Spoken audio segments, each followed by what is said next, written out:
Welcome back to the 7th episode of the Dear Young Men podcast. This is the Father's Day edition. In today's episode, we are going to cover the best and worst Father's Day gifts, the things that I am personally most grateful for, the things that I want to do better as a father, and finally, the importance of having a father and being a father to your kids on Dear Young Men.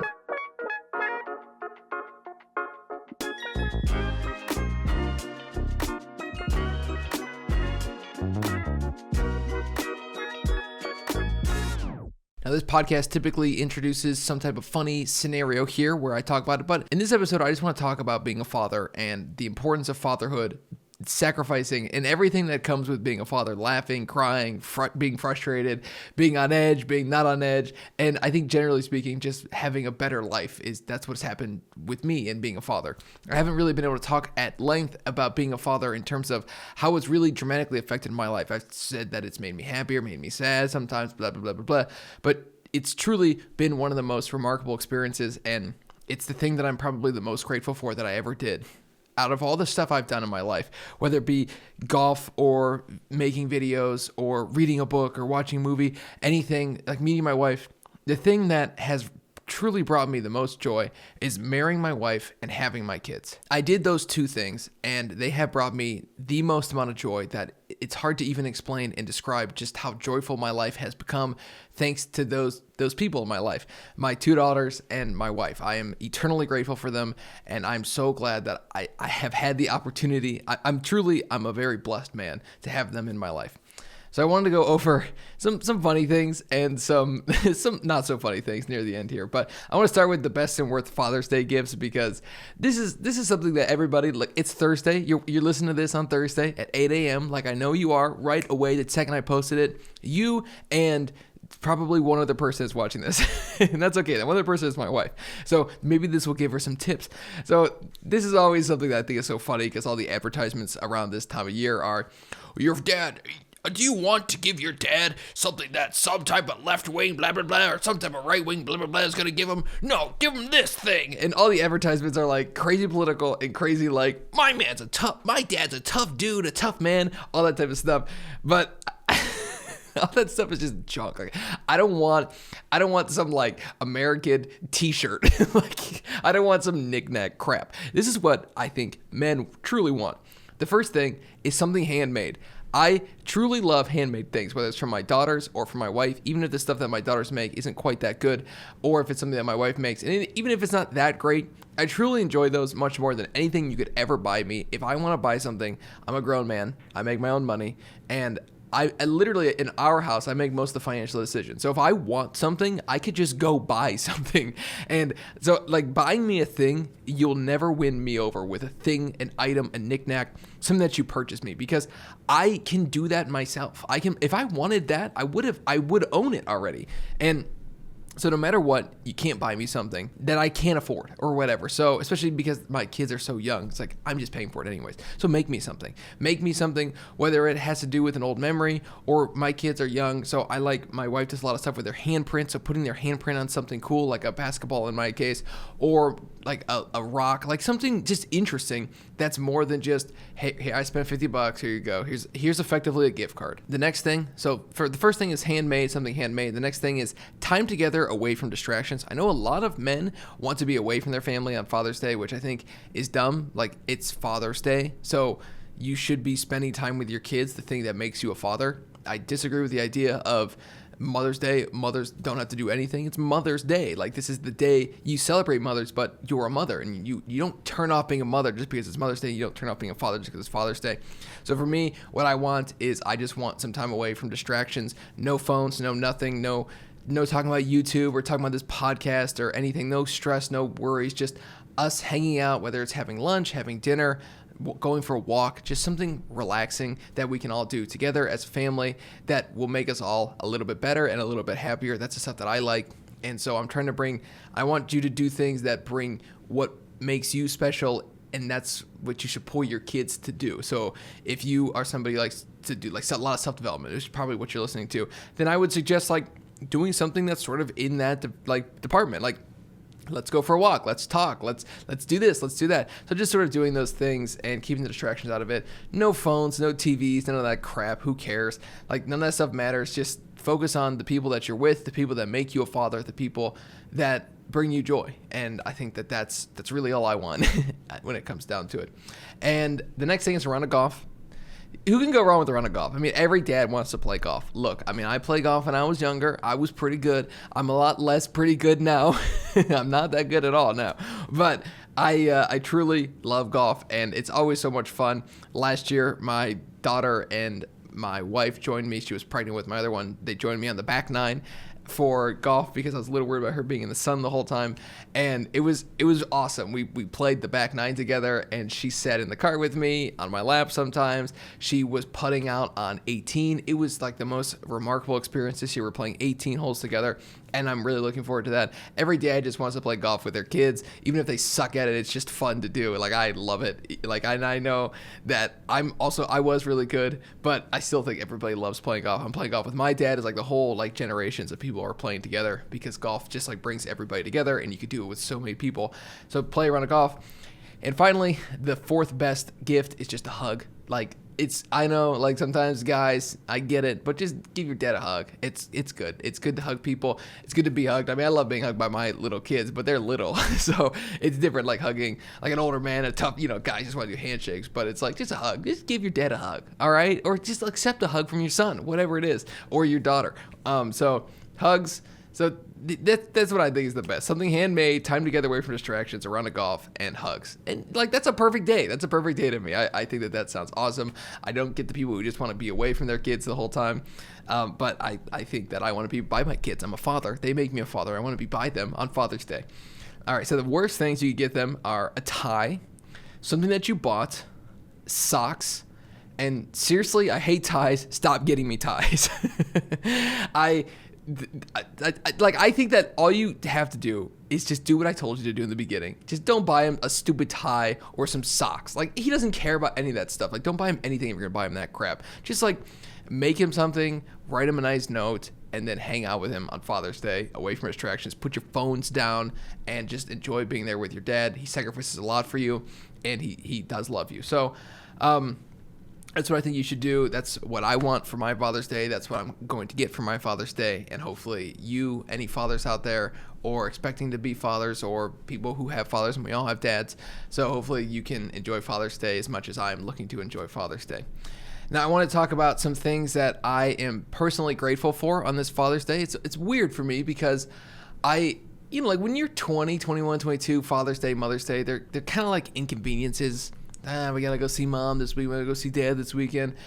But then as you get older and you have your own kids, you go, oh no, these days are actually really cool.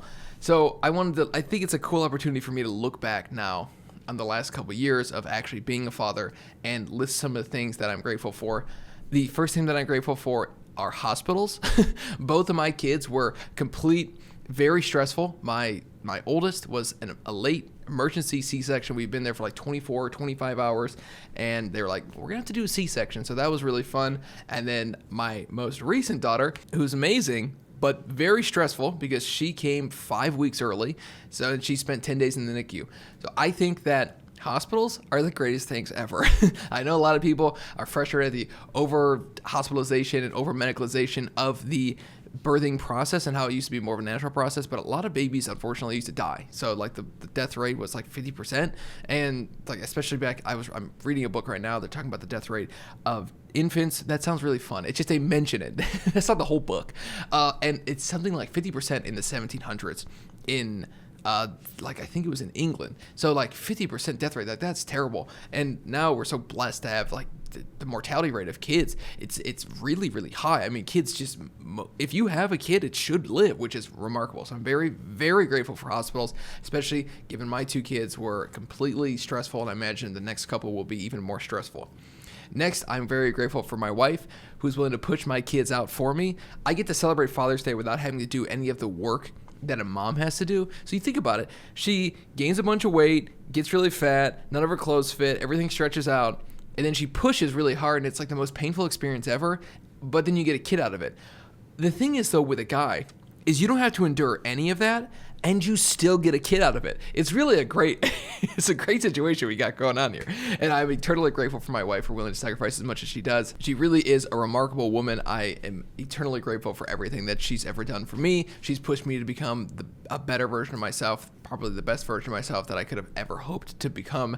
She is the reason. She is like the light. She's very, very, she's the best thing that happened to me. And I am eternally grateful for her and everything that she's been willing to sacrifice for my kids and for me and for our whole home. The way that she does everything, the way she does the dishes, does the laundry, just keeps the whole home together. She really is just like a remarkable woman. She's not like a fairy either. Like, she gets her hands dirty. She'll do the hard things and she'll do the easy things, or the less, I guess not easy, but the less hard. Like, she won't lift the heavy things, but she'll do like the dishes every night, it seems like, and her hands will crack sometimes, and then I'll do them for a little bit. But she really is truly remarkable, and I really, really love my wife.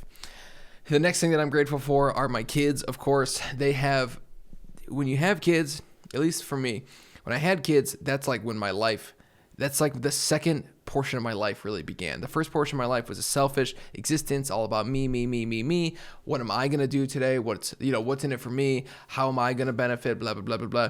But when you have kids, you really realize that like your life is in service to them in a way. And so everything I do for my kids. Maybe not directly for them, but in a roundabout way. If I want to lose weight, get in better shape, it's because I want to stop feeling fat. I want to feel like I don't look fat in the mirror. But in a roundabout way, it's for them, because I want to be thin for them. I want to be active and be able to run around and chase them around for them. So that's a big guiding principle for me, is doing things for your kids. I also, like, there's so many things in my life that I've done, like my YouTube channel, like these things, you start to think differently. Like when I had kids, everything changed for me. It was so dramatic, the shift that happened to me. I literally, like the day I found out I had kids, I like stopped posting videos on my old channel, because it was just, everything became so fake. Like, who cares about technology? Who cares about tech? Who cares about Apple? Who cares about any of that stuff? It's like, the only thing that matters now is that my wife is pregnant with my child. Like, who cares about anything else? These things, like, when you have the kids, it really, like, your life changes in ways that you can never possibly imagine. The way you begin to think, the way you begin to act. If you're a good dad, your life changes in ways that you can never possibly imagine. And I implore you to be a good dad. Not that I'm a perfect dad, but I think I'm a pretty good dad, because I love my kids so desperately, and I will do anything for them. I'll do anything to protect them.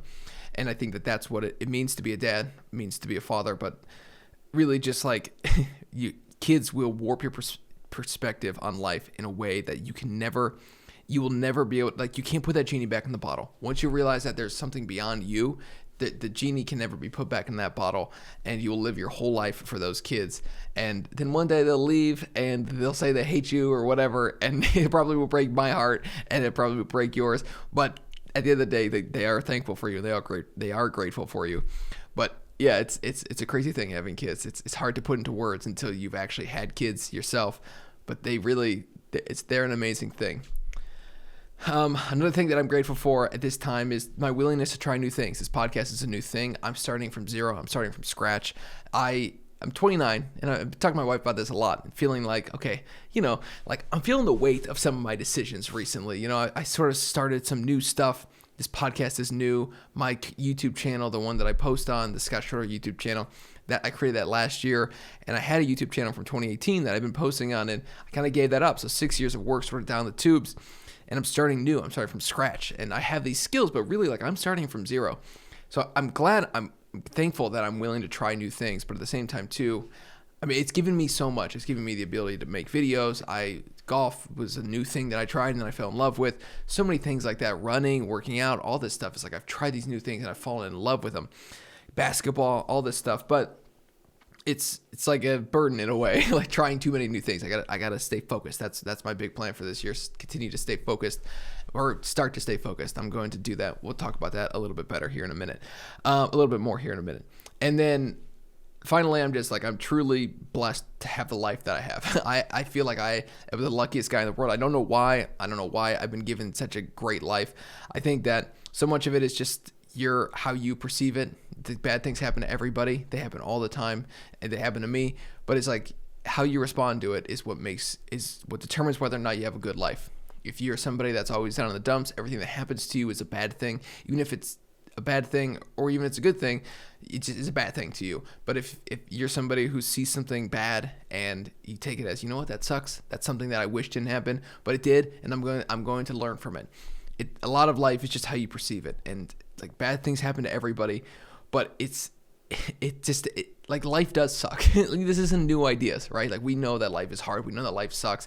That's like the Catholic guilt. It's like, as a Catholic, like that's like Catholic guilt. Like you always feel guilty all the time, the original sin of Adam. And you always feel that weight on you all the time. But you realize that like, yeah, life does suck, but it's your ability to smile through it is a powerful tool. If you can learn to smile through all the hard little things, then the big difficult things seem a lot less intimidating. Like all the hard things that I've had to go through. I mean, even just like we're talking about my kids, like those births, like in the moment, my daughter's in the NICU and I see her with tubes like going into her face, and it's like, I'm like, am I gonna lose her? Like what's going on? My daughter, I don't even get to see, she doesn't get to come home with me. It's been 10 days. But like through it all, you put your faith in God, and like, I don't know, life has a funny way of working out. And learning to smile through things is a very valuable tool that can make you a lot happier, because life does suck and then we die. But at the same time too, life can be good. I mean, it'll never be heaven on earth. That's what heaven's for. But it can still be pretty good. And I think I live an incredibly blessed life, and I'm very thankful for everything that has happened to me. And I'm looking forward to the future. I'm really looking forward to see what happens over the next year, next 6 months, whatever it may be. So next, I wanted to talk about the things that I want to do better as a father. I'm sitting here talking about all the things that I do so well and things I'm grateful for and everything. But I want to talk about the things that I want to do better as a father. The first thing, and I think every dad ever feels like this, is to be more patient. I am pretty remarkably impatient. I'm much more patient than I used to be, but I'm still a very impatient person. And sometimes that comes out on my kids, and it's not fair, and I shouldn't treat them like that. And I will do better. I've been so much better, but I need to continue to get better at being patient, understanding that they're kids, like they're going to do stupid things, and then your response to that, you can control how you respond to it. That's what you can control. You can't control what they did, but you can control how you respond. And if I can't control how I respond, then I'm failing them. And so if I get frustrated at them, or more frustrated than I should get at them, then I'm failing. So one of the big things I'm going to do is I want to be more patient with them. And I think that will truly help me a lot, and just more patient in life in general, but more patient with my kids.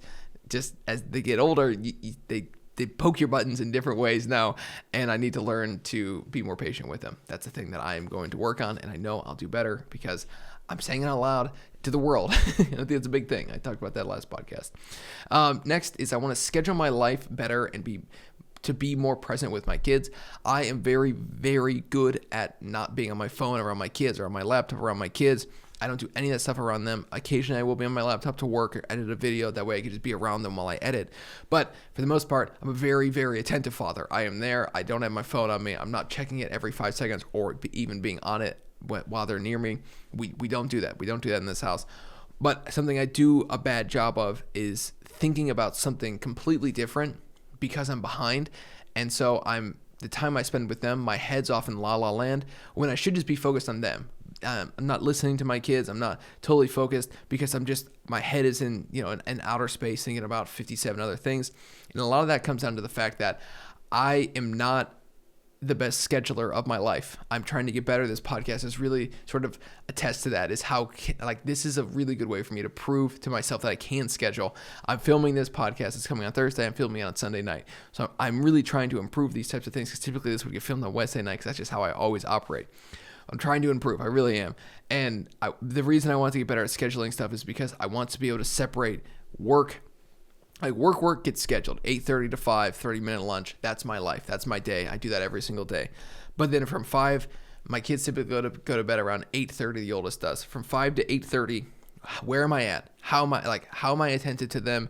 Am I there the whole time, or am I in la la land, or am I in space? Or can I leave and just be away for an hour, and that way I could get everything I need to get done, and then come back and be with them for the next 2.5 hours, whatever it may be. That's something that I need to do a much better job of scheduling my life.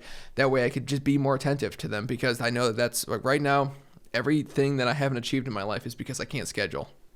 I'm a ridiculously good procrastinator. I'm good at not doing stuff, but not scheduling has really harmed me in my life, and there have been a lot of things that I have not been able to accomplish because I don't schedule my life, and that means I'm not bringing the best version of myself every day to this podcast or to my YouTube channel, and also that trickles down into my kids. Is because I'm not doing it there, I'm probably not doing it to them, so I need to make sure that I'm scheduling and being a better father with them.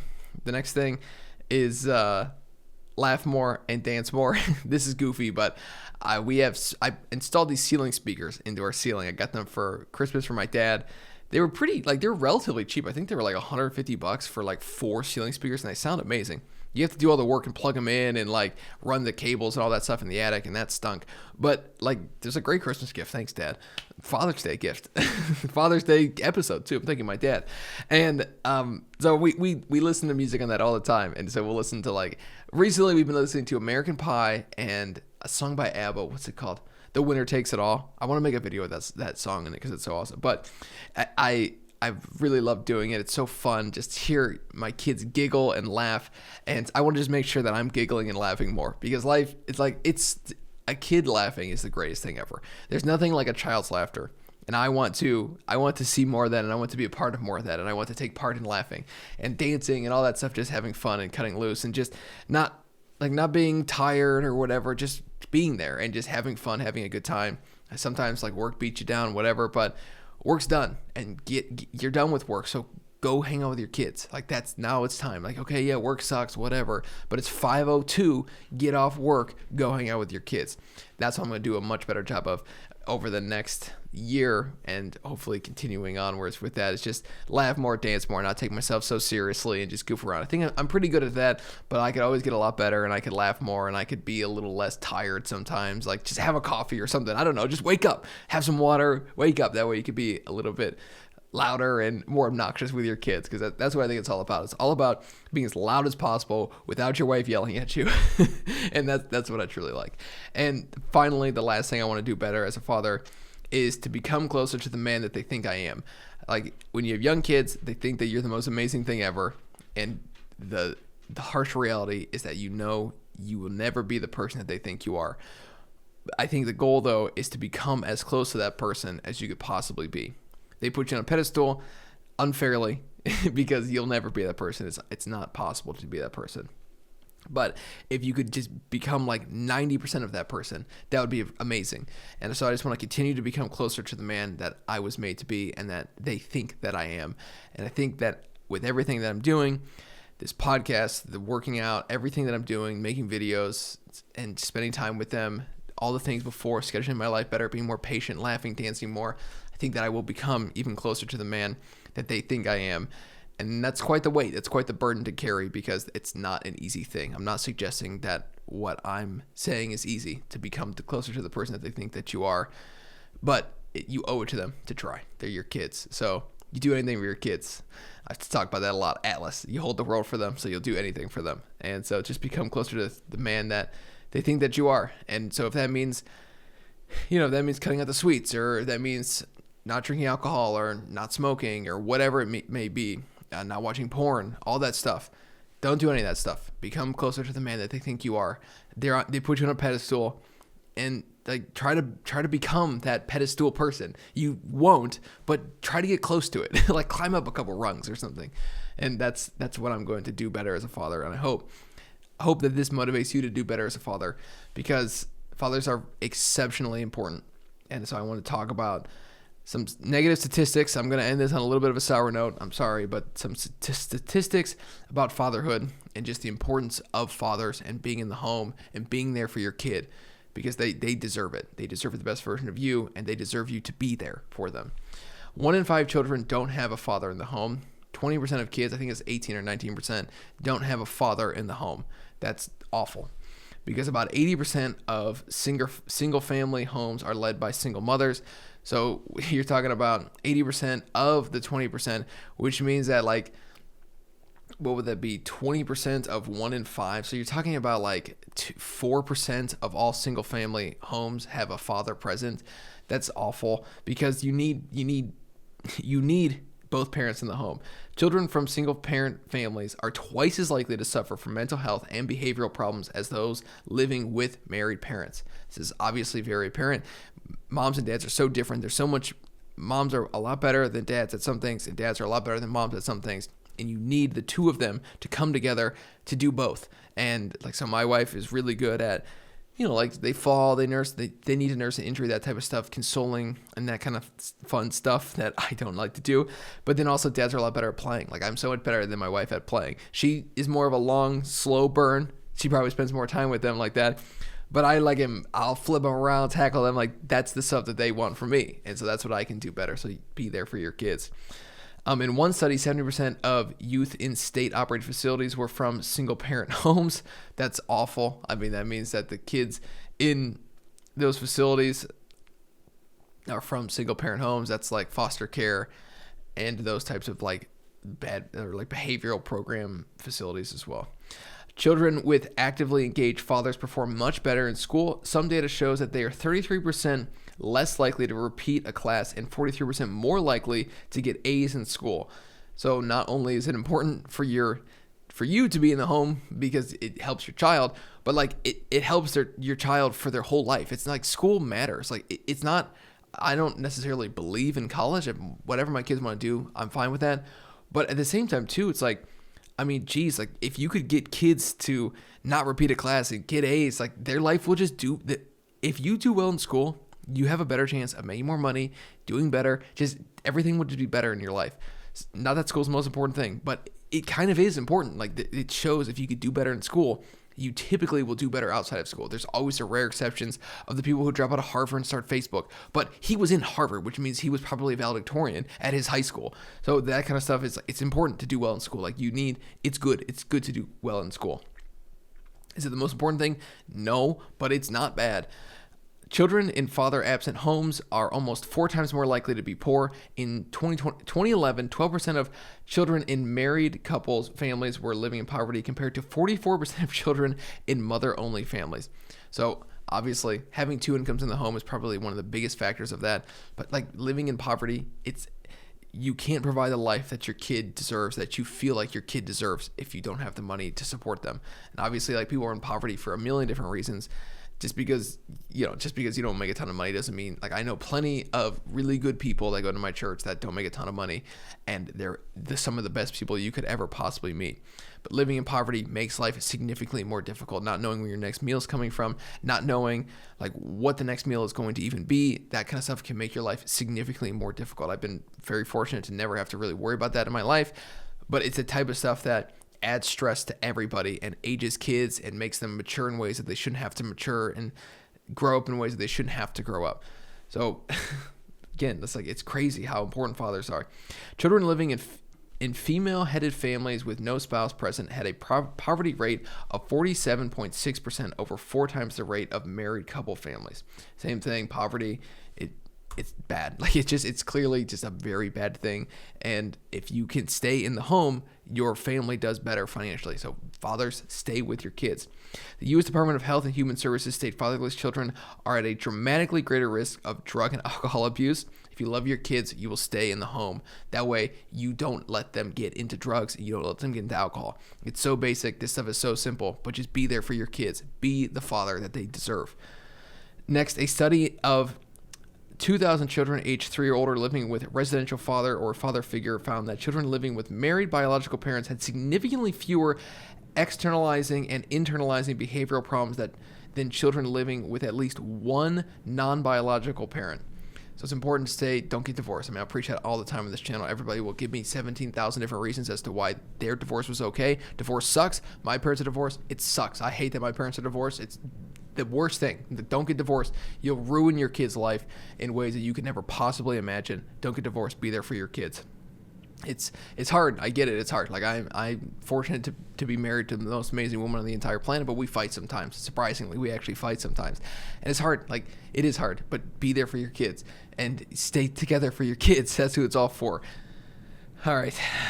This is fun. This is a great way to end this episode. I'm really glad I decided to read all these really, really, really fun stats. All right. Just one or two more. 71% of high school dropouts are fatherless. Fatherless children have more trouble academically, scoring poorly on tests of reading, mathematics, and thinking skills. Children from father-absent homes are more likely to be truant from school, more likely to be excluded from school, more likely to leave school at age 16, and less likely to attain academic and professional qualifications in adulthood. I didn't mean to chuckle. It's so ridiculous how important dads are, and it's unbelievable how important dads are. And finally, they have a higher chance of committing crimes and higher chance of teenage pregnancy. Being a dad is a sacrifice, and it's one of the hardest things you could possibly do, but it's one of the things that are most worth it because your kids depend on you so much. They're so helpless. A baby, an infant, they can't do anything by themselves. Until they're 14, 15, they really can't do anything by themselves. They're kids. Like, they can do some things, but they can't raise themselves. You have to be there for your kids. So dads, if you left your kids, go back. Like, your kids deserve you. If you're not married and you're thinking about having kids, don't get divorced. Be there for your kids. They desperately need you and your wife to be together and to stay together. If you leave them, it's like taking their whole world and just ripping it apart. Like, the fabric that it's like you hold your kids on this fabric, and your marriage is the fabric. And if you rip that fabric, they will go into a free fall that you can't even possibly imagine. Be there for your kids. Don't get divorced, and be the father and be the man that they think that you are, or become closer to that person that they think that you are and that you were made to be. Sorry this ended so drearily, but it's important stuff. These facts are terrifying, but they are deeply, deeply important to understand just how important it is to be a dad and to be in the home. And this Father's Day is important. Dads are uniquely important in a relationship because they bring something that a mother just never could. And not that mothers are important, but dads leave. 80% of single parent homes are moms only. So dads, stick around. Be there for your kids. They deserve it. Thank you for watching and listening. This is the 7th episode of the Dear Young Man podcast. I'm sorry this got so sad. I will make it less sad in the next one, but have a very, very happy Father's Day weekend. I know I will. And take some time, get off your phone, enjoy with your kids. They deserve it. And kids, enjoy with your dad. He deserves it as well. Unless he's a deadbeat loser, then in that case, don't be anything like him. All right, I'll see you guys in the next one. Peace.